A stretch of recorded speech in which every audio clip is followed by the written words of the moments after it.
કેમ છો? મજામાં? જય શ્રી કૃષ્ણ.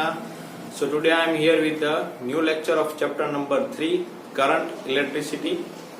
तो अभी तक बच्चों हमने चैप्टर में पढ़ा है what is current, the flow of charge that constitute electric current. Then after हमने लर्न किया था Ohm's law, that limitation of Ohm's law. Then after current density, that is the equivalent form of current but in vector form. Then after resistivity, conductivity, resistance, conductance. तो आज के lecture में हम पढ़ने जा रहे हैं drift velocity and then the relation between drift velocity and current density.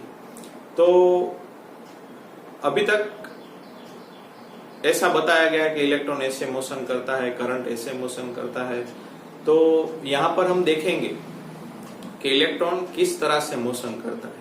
ये थियरी कई बार the gas model of electron of conductor ऐसे भी पूछा जा सकता है और ऐसे भी बताया जा सकता है that is the classical theory of electric current. तो आज हम पढ़ने जा रहे हैं ड्रिफ्ट वेलोसिटी. तो उसमें दो टर्म आपको याद रखने हैं, जैसे कि हमने 11th साइंस में पढ़ा था, free mean path and relaxation time. Relaxation time आप ऐसे ही आपको पता चल जाए. Relaxation time means between the two successive collision, the time between the two successive collision, that is known as relaxation time. और गैस मॉडल में भी वो बहुत कम था, तो यहाँ पर भी इलेक्ट्रॉन में भी कम ही होगा.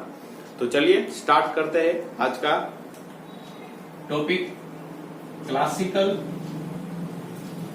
थियरी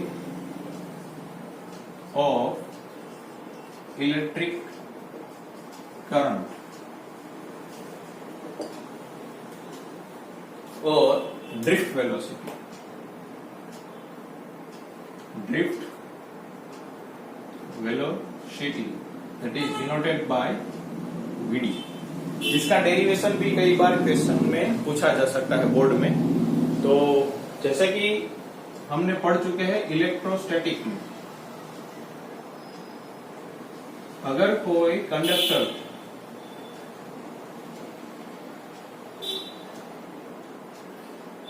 उसमें हम एक्सटर्नल इलेक्ट्रिक फील्ड अप्लाई कर दें, एक्सटर्नल इलेक्ट्रिक फील्ड अप्लाई कर दें, तो आपको पता है कि एक कंडक्टर के अंदर एक इंड्यूस्ड इलेक्ट्रिक फील्ड भी जनरेट होगा. जैसे कि यहाँ पे कंडक्टर में कितने इलेक्ट्रॉन हम मान भी नहीं सकते, उतने फ्री इलेक्ट्रॉन होते हैं कंडक्टर में. तो जैसे ही एक्सटर्नल इलेक्ट्रिक फील्ड लगेगा तो इलेक्ट्रॉन पे किस तरह फोर्स लगेगा, ऑपोजिट टू इलेक्ट्रिक फील्ड. और पॉजिटिव चार्ज पे कैसे लगेगा, टुवर्ड्स द इलेक्ट्रिक फील्ड. ठीक है, पॉजिटिव इलेक्ट्रॉन पे किस तरह लगेगा, टुवर्ड्स द इलेक्ट्रिक फील्ड. तो यहाँ पे नेगेटिव चार्ज अक्यूमुलेट हो जाएगा और यहाँ पे पॉजिटिव चार्ज अक्यूमुलेट हो जाएगा.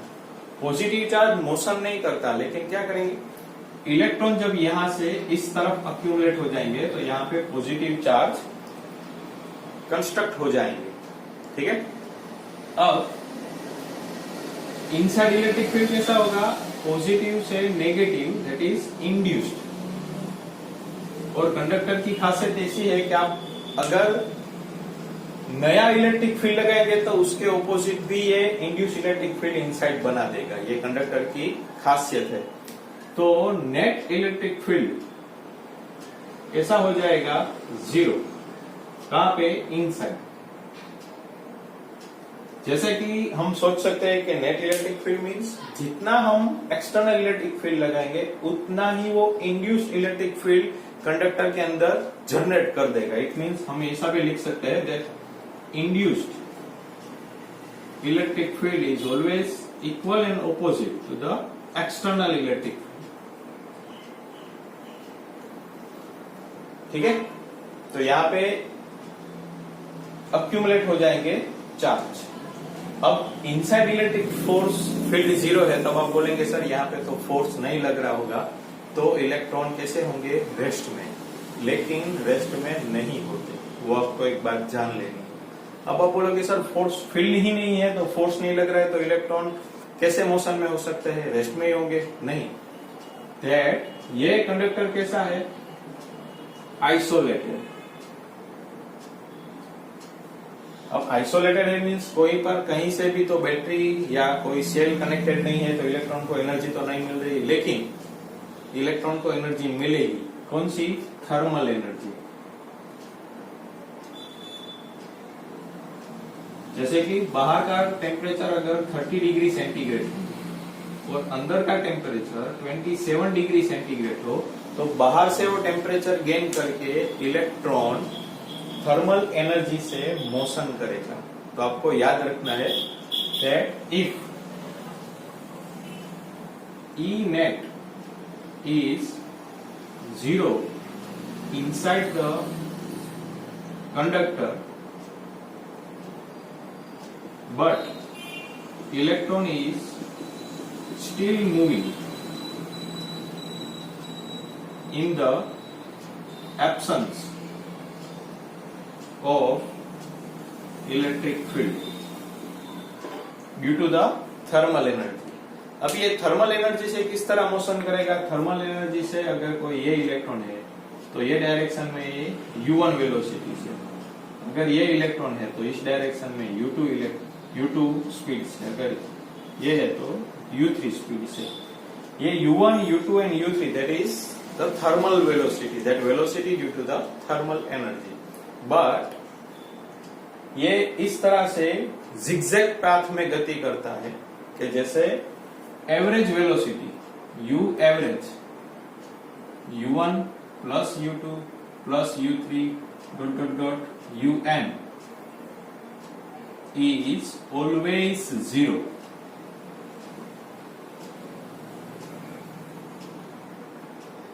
ये कहानी वेक्टर फॉर्म की है। सबके पास वेलोसिटी होगी thermal due to thermal energy, लेकिन हम एवरेज अगर उसका निकाल ले तो वो वेलोसिटी ऑलवेज कैसी होगी? 0। ऐसा नहीं है कि नंबर ऑफ इलेक्ट्रॉन, कोई एक इलेक्ट्रॉन की बात करें तो भी एवरेज वेलोसिटी कैसी हो जाएगी? 0 हो जाएगी, क्योंकि जैसे ही इलेक्ट्रॉन इस तरफ मूव करेगा तब वहां पे एक पॉजिटिव आयन जनरेट हो जाएगा, जैसे हम जिसको हम बोल सकते हैं कर्नल, वो आर्मी वाला कर्नल। तो ये कर्नल का नेचर कैसा होगा? पॉजिटिव। अगर कोई इलेक्ट्रॉन रेंडमली मोशन करता है तो उसके पाथ में ये कर्नल आएगा और कर्नल उसको क्या करेगा? वो पॉजिटिव नेचर वाला है, इलेक्ट्रॉन नेगेटिव नेचर वाला है तो उसको अट्रैक्ट कर देगा, तो उसकी वेलोसिटी डायरेक्ट 0 हो जाएगी। वापस उससे कोलिजन होके वो दूसरे कर्नल के पास चला जाएगा, वहां पर भी जैसे ही कर्नल से मीट करता है तो उसकी वेलोसिटी कैसी हो जाएगी? 0। तो हम एवरेज वेलोसिटी क्या लिख सकते हैं? 0। हम क्या करने वाले हैं? इस कंडक्टर को आइसोलेट ना रख के बैटरी के साथ कनेक्ट करने वाले हैं, तब क्या इफेक्ट होगी वो हम देखेंगे। आपको यहाँ पे ये बात याद रखनी है that average velocity of electron due to the thermal energy is always 0। ठीक है।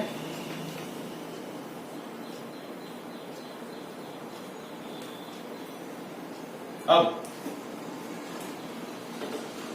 कंडक्टर को आइसोलेटेड ना रख के उसे हम कनेक्ट कर देंगे बैटरी के साथ। यहाँ का पोटेंशियल V, यहाँ का पोटेंशियल 0।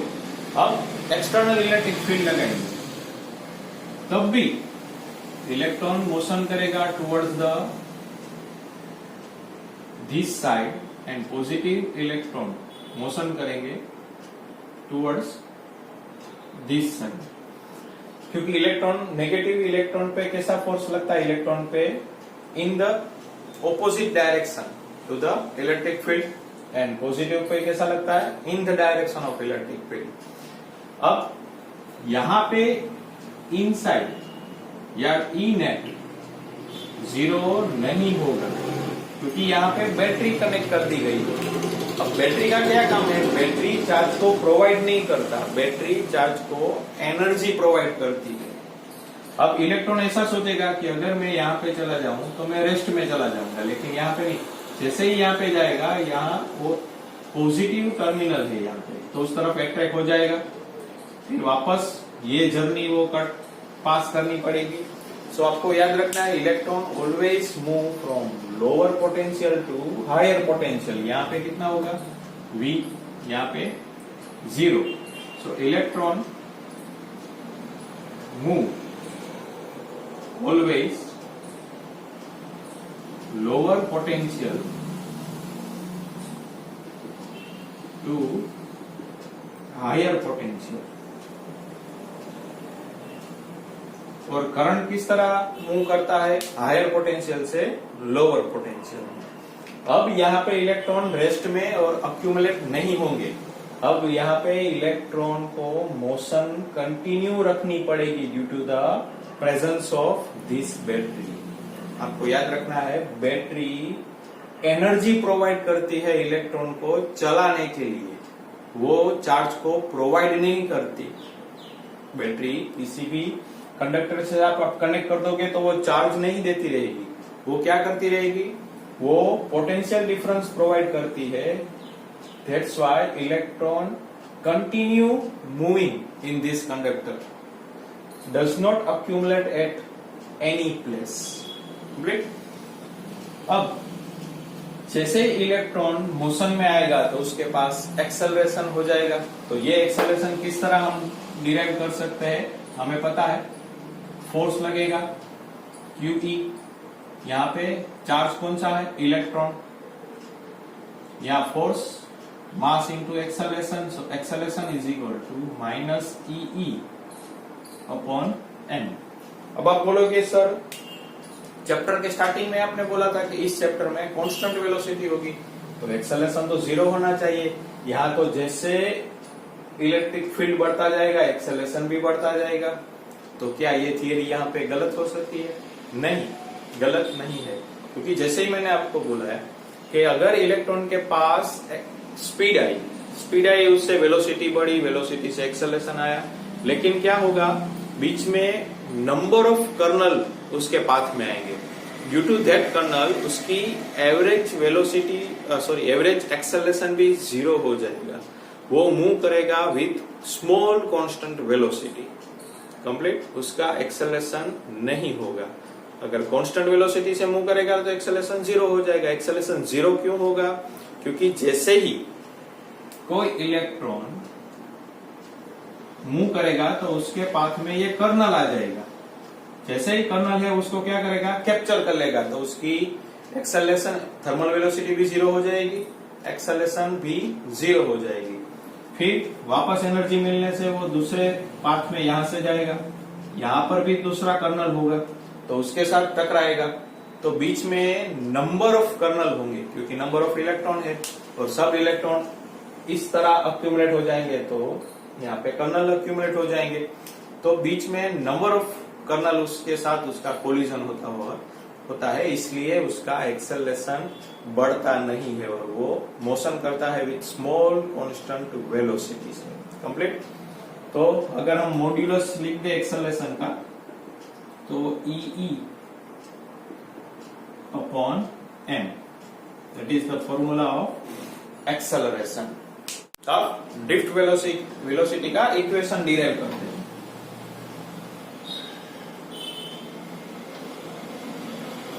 अब जैसे कि हम पढ़ चुके हैं कि अगर कोई फ्री इलेक्ट्रॉन है वो due to thermal energy motion करेगा तो उसकी वेलोसिटी हो जाएगी u1, उसका एवरेज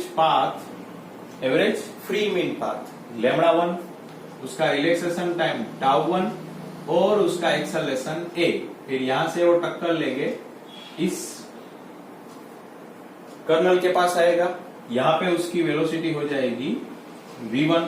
अब दूसरा इलेक्ट्रॉन इस तरह से, यहां पर भी कर्नल है, यहां उसकी थर्मल एनर्जी से वेलोसिटी u1, उसका फ्री मीन पाथ λ1, उसका रिलैक्सेशन टाइम 2।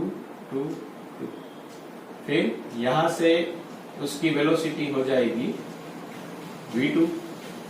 अब तीसरा, यहां कर्नल due to thermal energy, thermal velocity u3, average free mean path λ3, relaxation time τ3, यहां से उसकी वेलोसिटी हो जाएगी v3।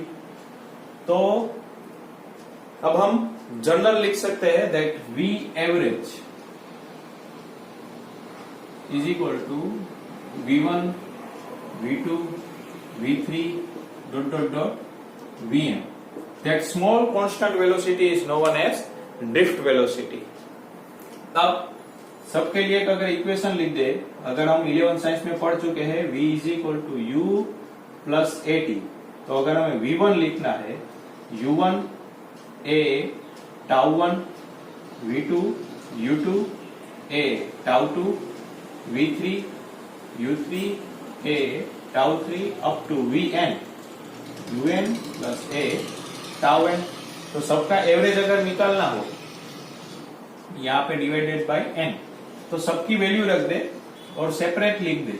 सो वी एवरेज अगर सेपरेट लिख दे तो u1 u2 plus u3 dot dot dot un divided by n plus सब में एक्सेलरेशन तो कांस्टेंट है, यहाँ पे tau 1 tau 2 tau 3 dot dot dot tau n divided by n। जैसे कि हम पढ़ चुके हैं, average thermal velocity is always 0। यहाँ पे हम लिख दें drift velocity vd, so 0 plus a, यहाँ पे टाउ एवरेज। अब एक्सेलरेशन की वैल्यू है हमारे पास minus e upon m tau average. अगर वेक्टर फॉर्म में लिखना हो तो इस तरह से, where tau average is the relaxation time. What is relaxation? Definition of relaxation time: that time between the two successive collision, or that is very small. क्योंकि number of kernel are present in the conductor, so electron को एक colonel से दूसरे colonel तक पहुंचने में बहुत कम time मिलता है, और उस टाइम को रिलैक्सेशन टाइम कहते हैं, वो डिनोटेट करते हैं टाउ से। कंप्लीट। तो ये इक्वेशन हो गया ड्रिफ्ट वेलोसिटी का। अब जैसे कि हम पढ़ चुके हैं, अगर कोई कंडक्टर की लेंथ L हो और उन दोनों के एंड का पोटेंशियल डिफरेंस अगर डेल्टा V हो, so delta V modulus E dr, ये हम पढ़ चुके हैं सेकंड चैप्टर में। तो अगर हम लिख दे V, यहां से V पोटेंशियल होगा, यहाँ पे 0 होगा, E L, यहां से E को सब्जेक्ट बनाएंगे, V upon L, put this value in this equation, so drift velocity is equal to minus E की वैल्यू रख दे V L M L and tau average, और मॉड्यूलस लिख दे V D, so E V M L tau average. ज्यादातर ये equation का use होगा क्योंकि करंट इलेक्ट्रिसिटी में पोटेंशियल डिफरेंस का ज्यादा यूज होता है, नहीं कि इलेक्ट्रिक फील्ड का। पोटेंशियल डिफरेंस का रोल करंट इलेक्ट्रिसिटी में सबसे ज्यादा होता है, इलेक्ट्रिक फील्ड का कम होता है। तो ये इक्वेशन आपको सबसे ज्यादा काम आ सकता है। So drift velocity, electron, volt, ये mass of electron, length of conductor and tau, that is relaxation time. Now the relation between drift velocity and current density. The next topic is the relation between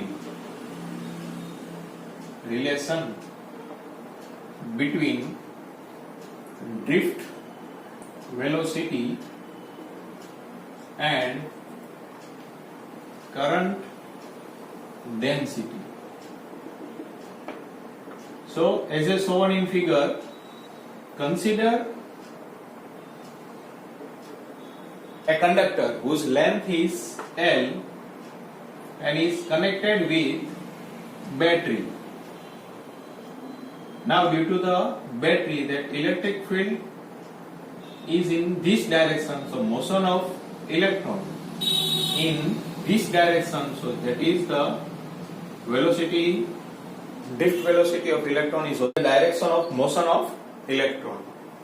Now if the area of this cylinder or conductor is, now drift velocity of electron is Vd, the drift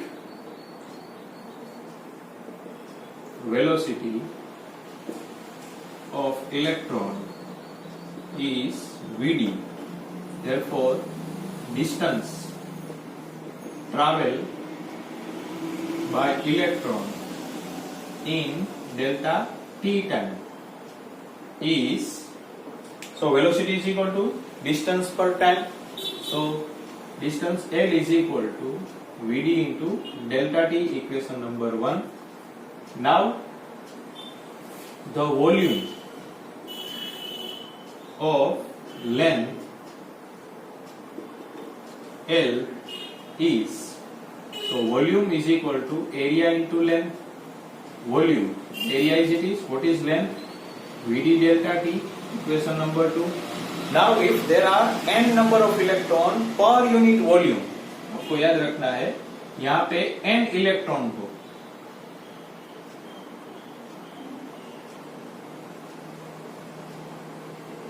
if there are n number of electron per unit volume, इसमें तो कितने भी electron हो सकते हैं. So if there are n number of electron per unit volume, so the number of electron in this portion, क्योंकि हम कितने पोर्शन की बात कर रहे हैं, इतने पोर्शन की, so the number of electron in this portion is Na Vd delta t, equation number 3. Now this number of electron passing through a cross section area A in a delta t time, they, so charge is equal to n Vd delta t E, जैसे कि हम ये equation पढ़ चुके हैं, Q is equal to Ne, so Q as it is, number of electron Na Vd delta t and electron as it is. Now this charge, flow of charge passing through the cross section area A is constitute the current, so I is equal to delta Q upon delta T. So put the value of delta Q, Na Vd delta T E upon delta T. So I is equal to Na Vd E. अब यहां से A को denominator में ले ले, so N Vd E. आप यहां से ये भी इक्वेशन याद रख सकते हो, I is equal to Na Vd E. अगर इसको याद रखना हो तो हम लिख सकते हैं Vd E Na, आपको याद रखना है वीना. वीना ऐसा ही एक equation magnetic field chapter number 4 में आएगा. Torque is equal to BINA, torque is equal to B I N A, यहाँ पे याद रखना है वीना. तो ये इक्वेशन था करंट के साथ. अगर A को हम डिनोमिनेटर में ले लें, so N VDE. Now what is current upon area, that is charge density. J is equal to NE VD.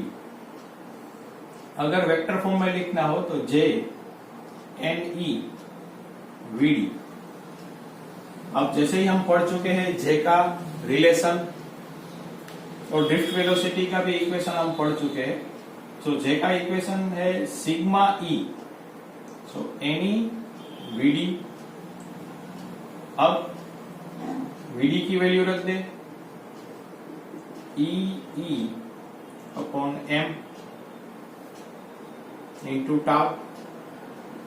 यहां से ये दोनों कट हो जाएंगे, so sigma is equal to N square M tau average, that is the relation of conductivity. Now resistivity is 1 upon conductivity, so M N square tau average. तो ये relation हो जाएगा रेजिस्टिविटी के साथ. ठीक है. अब यहां से हम ओम्स लॉ भी डिराइव कर सकते हैं, जैसे कि हम करते हैं. I N E A VD.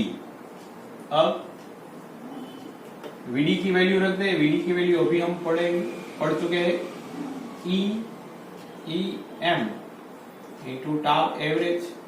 अगर इलेक्ट्रिक फील्ड नहीं लिखना है तो EV ML टाउ एवरेज यहां से सिंप्लीफाई कर दे, n e square ml a tau average v, अब v को सब्जेक्ट कर दे, so ml n square a tau average into i। अगर mass of electron constant, length of conductor constant, number of electron पर unit volume constant, electron का charge constant, area constant, relaxation time भी अगर हम constant ले ले, so v proportional to i। हो गया ओम्स लॉ, ठीक है।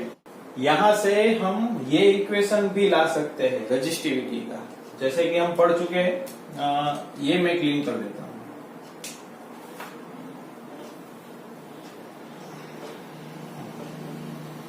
अगर यहां से मैं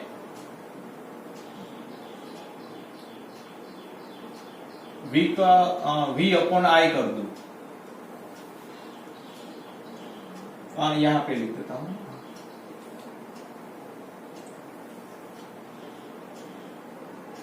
v अपॉन आई। अगर v अपॉन आई कर दे, so m l n square a tau average. अगर टाउ एवरेज का टाउ लिख देते हैं। Now v upon I is equal to mass of electron constant, number of electron constant, electron constant, relaxation time भी constant ले ले, सो l upon a। ये पूरी टर्म अगर हम कांस्टेंट ले ले, so v upon I proportional to l upon a।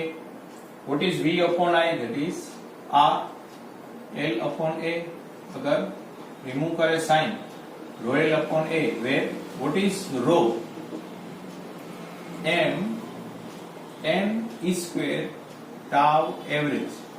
देखिए m n square upon tau average, m n square tau average. ये भी हो गया रेजिस्टिविटी का इक्वेशन। सो इस तरह भी हम उन लोग भी डिराइव कर सकते हैं। वो था जनरल फॉर्मूला, ये भी इस तरह से डिराइव कर सकते हैं, ठीक है। चलिए थोड़ा सम की प्रैक्टिस करते हैं। अगर आपको क्वेश्चन में पूछा जाए, if copper wire is stretched 0.1%, then what is change in its resistance?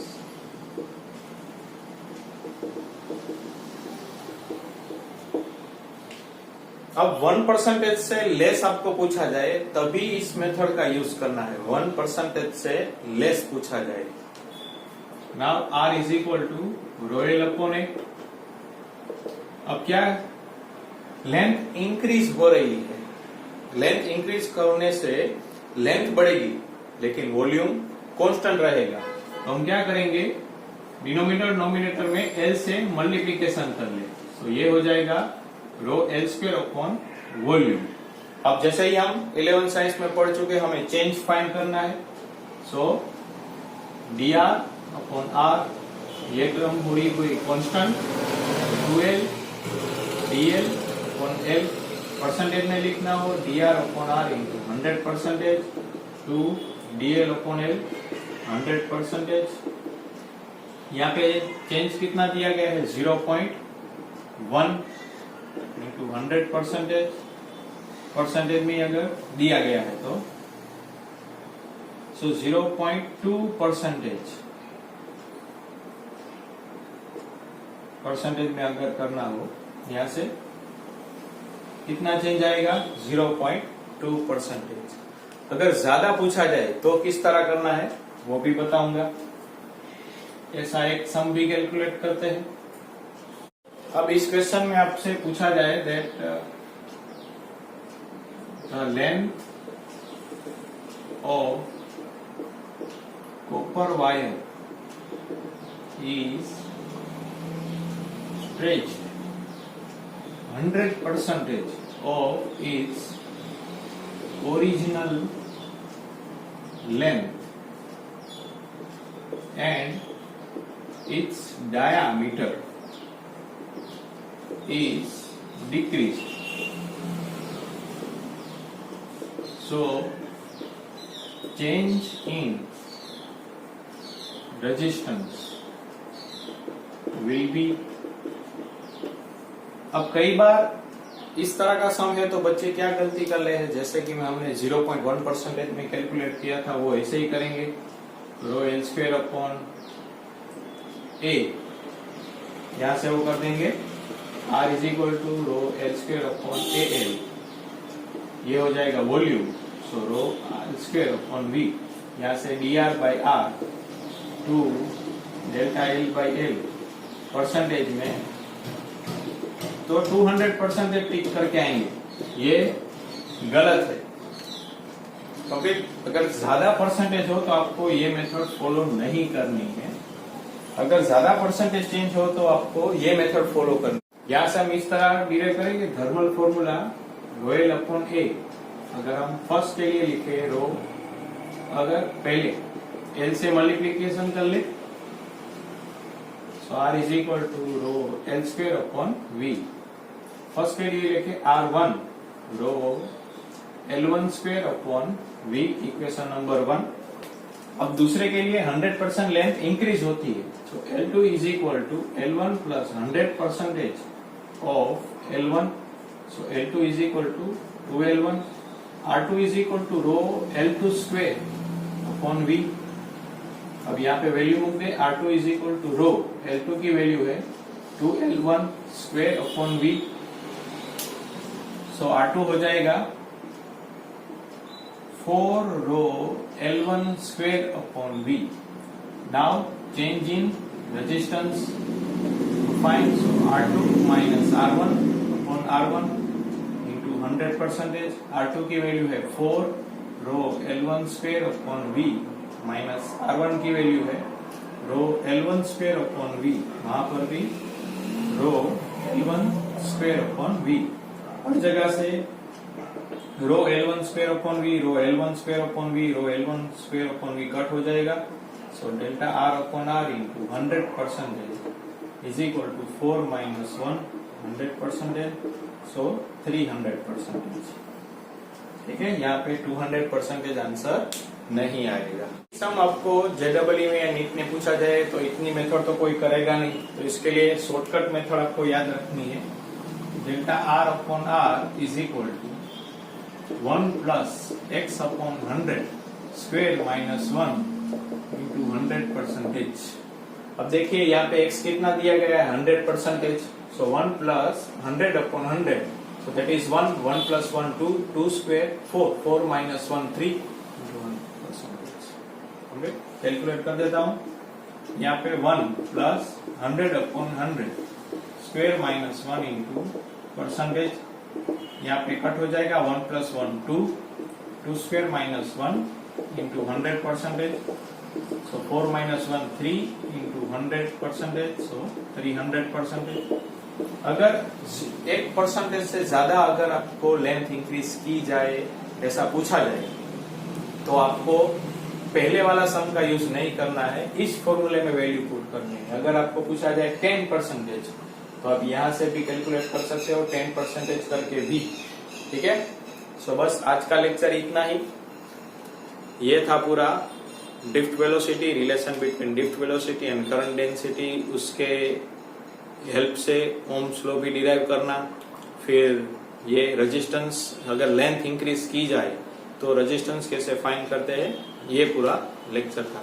सो पढ़ते रहिए, हंसते रहिए, अपना ख्याल रखिए। जय श्री